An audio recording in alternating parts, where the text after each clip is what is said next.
Hi friends, welcome back for DElEd classes. तो अभी तक हमने जो है हमारा डीएलएड जो क्लास चल रहा है फर्स्ट ईयर के लिए 2022-24 सेशन के लिए, उसमें हमने F1 कंप्लीट कर लिया है और F2 में हमने जो है सो 2 यूनिट कंप्लीट कर चुके हैं। और आज हमें जो चल रहा है वो हमारा यूनिट 3 चल रहा है। उसमें हमने सृजनात्मकता की अवधारणा यानी उसका जो डिफिनीशन है, उसका जो प्रकृति, जिसका उसका जो नेचर है, अब बालकों में कैसे सृजनात्मकता क्रिएटिविटी को डेवलप किया जाए उसके बारे में हमने पढ़ लिया है। अगर आपने वो वीडियो नहीं देखा है तो हम जाके प्लेलिस्ट में जाके आप देख सकते हैं। आज हम जो पढ़ेंगे वो क्रिएटिविटी के जो हमारा इफेक्ट करने वाले जो कारक हैं, उनको प्रभावित करने वाले कारक हैं सृजनात्मकता को, उसके बारे में। तो हमारा जिसमें पहला है आदत यानी हैबिट। सृजनात्मकता को आदत जो है सो प्रभावित करने वाला एक प्रमुख कारक है। यदि हमारी सोच जो है संकुचित रहती है तो वह हमारे चिंतन को आगे नहीं बढ़ने देती है, जबकि जिस व्यक्ति का सोच व्यापक होता है वो समस्या समाधान को नए नए तरीकों को ढूंढने के लिए सदैव प्रयत्नशील रहते हैं।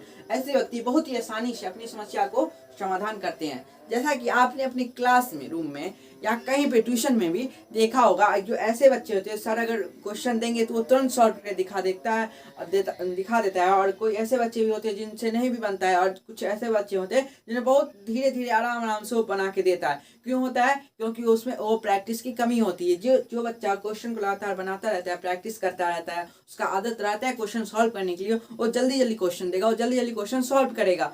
यही हमारे क्या आदत इस सृजनात्मकता में भी आती है। क्रिएटिविटी किसको ज्यादा आएगा? जो उसका हैबिट रहेगा, जो प्रैक्टिस करता रहेगा क्वेश्चन सॉल्व करने के लिए, जिसका सोच व्यापक रहेगा। और जिसका सोच ही छोटा रहेगा, संकुचित रहेगा, वो कैसे कोई समस्या को नवीन ढंग से, नया तरीका से कर सकता है। तो हमारा जो है पहला आदत जो है ये भी इफेक्ट करता है। उसके बाद हमारा दूसरा है अभिप्रेरणा।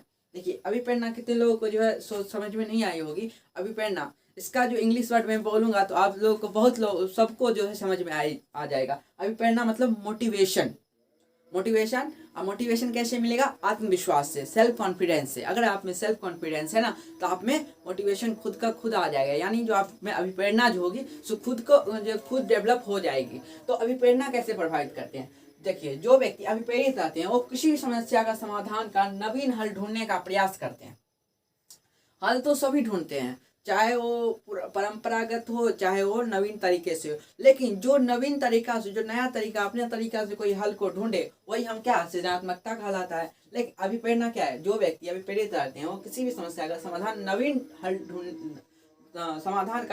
ढूंढने का प्रयास करते हैं। क्योंकि जो व्यक्ति जितना अभिप्रेरित रहते हैं वो उतना ही आत्मविश्वास के साथ कोई समस्या का समाधान करते हैं। जितना आप में मोटिवेशन रहेगा उतना आप क्या, सेल्फ कॉन्फिडेंस रहेगा। और अगर आप मोटिवेटेड रहेंगे तो उससे क्या, आपके जो सक्सेस के चांसेस है वो भी बढ़ जाएंगे, जिससे उनका क्या, सफलता की संभावना है भी उतना ही अधिक बढ़ जाता है। जो कुछ कर ही नहीं रहा है, जो घर पे सिर्फ बैठा हुआ है, सोया हुआ है, वो क्या करेगा? जिसमें मोटिवेशन भरा हुआ है, जो मोटिवेटेड है, सेल्फ कॉन्फिडेंस है, वो कुछ कर रहा है, फिर फेल हो रहा है, फिर कुछ कर रहा है, तो कभी कभी तो ऐसा मौका आएगा ना जो वो सक्सेस रहेगा। तो क्या है, जो कुछ नहीं कर रहा है उससे ज़्यादा जो है, जो कुछ कर रहा है उसमें सक्सेस होने के चांसेस बहुत अधिक हैं। तो क्या है, क्रिएटिविटी पैदा करता है वो। अपना क्रिएटिव माइंड से क्रिएटिविटी करके क्या करता है, जो कुछ नया लाता है, कुछ नया करता है। तो यही हम क्या, सृजनात्मकता कहलाता है। उसके बाद थर्ड है वातावरण यानी हमें एनवायरनमेंट कैसा प्रभावित करता है। तो सृजनात्मकता विकास के लिए बच्चों में समस्या समाधान का अवसर देना चाहिए और ऐसा वातावरण बनाना चाहिए जिससे बच्चे अपने आप को स्वतंत्र समझे। देखिए, सृजनात्मकता क्रिएटिविटी को अफेक्ट करने के लिए जो एक बहुत बड़ा कारक हम वातावरण को भी कर सकते हैं। अगर मैं यहाँ पे क्वेश्चन बना रहा हूँ, खुद ही सॉल्व कर रहा हूँ, और यहाँ पे अगर बच्चे बैठे हैं, वो क्या सीखेंगे? वो तो देख हाँ आसानी से सॉल्व होता जा रहा है। अगर मैं बच्चे को कोई क्वेश्चन पूछ ही नहीं रहा हूँ, कोई बच्चा को मैं इन्वॉल्व ही नहीं कर रहा हूँ क्वेश्चन में, तो बच्चा को क्या सोचेगा? मैं यहाँ पे बना देता हूँ, हाँ जैसे 2 और 2 4 होता है, मैं बना दिया, हो गया, बच्चा हाँ 2 और 2 4 होकर रट के चला जाएगा। लेकिन ऐसे ही मैं बताऊँगा, ये ऐसे होता है, और मतलब आसानी से उसे अच्छे ढंग से बताऊंगे, बच्चों को समझे। बच्चों को मैं क्वेश्चन पूछूंगा तो क्या हो जाएगा, 2 2 + 2 4 होगा, 3 1 भी 4 होगा। तो ऐसे अगर हम क्वेश्चन उसको इन्वॉल्व करूंगा तो क्या हो जाएगा, उसका वातावरण पड़ेगा, उसकी सोच खुलेगी, वो स्वतंत्र महसूस करेगा सोचने में भी, और उससे क्या होगा, उसका जो सृजनात्मकता क्रिएटिविटी जो होगी सो भी बढ़ेगी। तो ऐसे में उसके ऐसा क्वेश्चन क्रिएट करना चाहिए, उसको ऐसा वातावरण देना चाहिए जिससे क्या, बच्चे भी अपने आप को उसमें इन्वॉल्व समझे और अपने आप को स्वतंत्र समझे, जो हाँ मैं भी ये कर सकता हूँ। उसमें था कॉन्फिडेंस डेवलप कराना चाहिए। तो एक तरह का आप ये भी कर सकते हैं, प्रभावित करने वाले क्या है, उसको सेल्फ कॉन्फिडेंस होना चाहिए। तो ये सब भी आप कारक खुद से भी बना सकते हो अगर आप समझने लगोगे धीरे धीरे। तो उसके बाद हमारा क्या है, परिवार, फैमिली। जिस परिवार में बच्चे के विचारों को महत्व दिया जाता है और उसे तर्क वितर्क करने की छूट दी जाती है, उस परिवार के बच्चे को भविष्य में सृजनात्मकता होने की संभावना अधिक होती है, बजाय उस परिवार के बच्चे से जिसे स्वतंत्रता नहीं दी जाती। देखिए ये क्या है, एक परिवार ऐसा होना चाहिए जिसमें बच्चे को तर्क वितर्क करने की जो है सो जो छूट दी जाए, स्वतंत्रता दी जाए। जैसे कि ऐसा परिवार ऐसा भी होता है जो जिसमें सिर्फ पप्पा और जो मम्मी जिसका हो उसका सिर्फ चलता है, नहीं बच्चे को कोई बोलने दिया जाता है, नहीं बच्चे के मन को कोई करना देता है, नहीं बच्चा नहीं करेगा, जो मैं बोलूँगा वही सही है, वही करना है। तो ये एक ऐसे जो फिल्म है वो भी मुझे याद आ रही है, एक फिल्म था कभी खुशी कभी गम। उसमें अमिताभ बच्चन जो रहते हैं वो क्या करते हैं, वो अपनी सोच में अपनी जो एक डायलॉग भी था उनका, जो बस मैंने जो बोल दिया सो बोल दिया, ऐसे करने वाले सोच वाले फैमिली भी हमारे यहाँ बहुत है रहते हैं, जो क्या जो खुद मतलब बच्चों पे एक तरह से आप कह सकते हो वो थोपते हैं, वो अपना सोच थोपते हैं, जो क्या उनमें जो खुली इन्वायरमेंट नहीं देते हैं परिवार में। वो जो चाहते हैं जो नहीं मेरा बच्चा डॉक्टर बनेगा तो डॉक्टर बनेगा, इंजीनियर बनेगा तो इंजीनियर बनेगा, वो क्या सोचने का मौका नहीं देते हैं, उसको बोलने का मौका नहीं देते हैं जो उसे क्या करना चाहिए। तो ये हमारे क्या है, परिवार को ऐसा माहौल देना चाहिए जिसमें बच्चा अपने आप को स्वतंत्र समझ सके, उस परिवार के बच्चे को भविष्य में सृजनात्मकता होने की भावना अधिक होती है, बजाय उस परिवार के बच्चे को जिसे स्वतंत्रता नहीं दी जाती, उसमें भविष्य में क्या क्रिएटिविटी पैदा होने की, क्रिएटिविटी की डेवलप करने की जो क्या होती है संभावना अधिक होती है, बजाय उस बच्चे को जिसे स्वतंत्रता ही नहीं दी जाती, जिसे बोलने का मौका ही नहीं देता है कोई परिवार में, जिसे कोई स्वतंत्रता ही नहीं देता है, जिसे कोई सोचने की शक्ति नहीं देता है, जो बताओ तुम क्या करोगे, तुम क्या करना चाहते हो, तो वो क्या क्रिएटिविटी करेगा, वो जो हो रहा है वो चुपचाप बैठ के देखेगा। ये हमारा क्या आता है, परिवार आता है। उसके बाद हमारा आता है चिंतन शैली।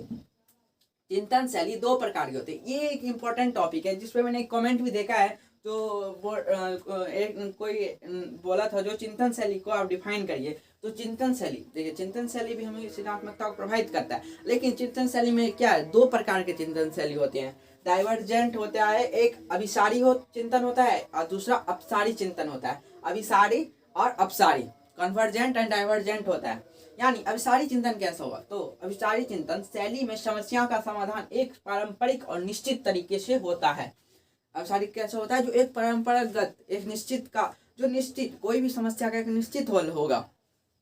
जैसे आज एग्जाम्पल ले लीजिए, आपसे कोई नाम पूछे या मेरे से जो कोई नाम पूछे तो मैं अपना नाम बताऊंगा, तो मैंने अपना नाम बता दिया तो जो मेरा नाम रहेगा वही मैं बताऊंगा, मैं कुछ एक्स्ट्रा जोड़ के तो नहीं बता सकता हूँ। लेकिन उसके बाद आता है अपसारी चिंतन, यानी इस शैली में समस्या का समाधान व्यक्ति अपने अनुभवों, कल्पना और नवीन ढंग से करता है। इस चिंतन में इस शैली से समस्या का समाधान कैसे होता है, देखिए पहले में तो हमें इससे नाम पूछेगा तो मैं अपना नाम बता दूंगा, तो मेरा तो नाम वही रहेगा जो निश्चित रहेगा, मैं तो बदल नहीं सकता अपना नाम, तो जो हो सकता है मैं कह दूंगा जो होगा मेरा नाम। उसके बाद हमारा अपसारी चिंतन। अपसारी चिंतन अगर समझ लीजिए, अब मुझसे वो कोई व्यक्ति हो, मुझसे परिचय पूछ लिए, आप जो मुझसे परिचय पूछेंगे अब मुझ पर डिपेंडेंट है, मैं किसका नाम बोलूँगा, अपने पापा का, अपने आप का, मैं और उसके बाद में क्या मेरा क्या प्रोफेशन है, उसके बाद मैं कहाँ से बिलोंग करता हूँ, उसके बाद में कहाँ अब मैं कितना तक पढ़ा हूँ, मैं कहाँ से बिलोंग करता हूँ, मैं क्या कर रहा हूँ, ये सब मेरे ऊपर है। मैं उसको कैसे डिफाइन कर रहा हूँ, मैं उसके सामने कैसे प्रस्तुत कर रहा हूँ, या मैं कुछ नहीं प्रस्तुत कर रहा हूँ या कुछ मैं जोड़ के प्रस्तुत कर रहा हूँ, ये मेरे ऊपर, ये मेरे अनुभव के ऊपर है यार, ये मेरे जो अनुभव है यार, जो मेरे व्यक्त करने की शैली है उसके ऊपर है। यानी क्या, अब सारी मेरे माइंड से जो है क्या होता है, सो ज़्यादा ऊपर जो है मतलब माइंड से चलता है, यानी जो हमारे अनुभव हैं उससे हम उससे एक्सप्रेस करते हैं। तो अब एक बात बताइए, जो हमारा अभिसारी आएगा सृजनात्मकता में कि अपसारी आएगा सृजनात्मकता में, इसमें तो आपको माइंड का यूज नहीं करना पड़ता है, जो आप निश्चित पारंपरिक रूप से चला आ रहा है वही हमको कहना होता है। इसमें क्या है, अपने नवीन तरीके से आप हल को कह सकते हैं, अपने अनुभवों से, कल्पना से। तो इस क्या होगा, हमारा अपसारी जो होगा, अपसारी वो हमारा कहाँ आएगा, अपसारी हमारा आएगा सृजनात्मकता में, ये आएगा हमारा सृजनात्मकता में। अपसारी नहीं, अभिसारी नहीं आएगा, अपसारी आएगा। ये एक इम्पोर्टेंट टॉपिक है जो थोड़ा इम्पोर्टेंट, थोड़ा ही है लेकिन बहुत इंपॉर्टेंट है। अपसारी चिंतन आता है सृजनात्मकता में, ये पूछ भी सकता है ऑब्जेक्टिव में, क्या आता है, अपसारी चिंतन आता है सृजनात्मकता में, क्योंकि इसमें जो हम अपने अनुभवों, कल्पनाओं और नवीनता से हल को, समस्याओं को समाधान कर सकते हैं। तो हमारा जो है सृजनात्मकता को प्रभावित करने वाला कारक हो गया है। तो चलिए चलते हैं। अगर वीडियो अच्छा लगा हो तो लाइक कर दीजिएगा, कमेंट कर दीजिएगा, और शेयर कर दीजिएगा वीडियो को। तो चलिए चलते हैं, मिलेंगे नेक्स्ट वीडियो में। Bye, stay tuned.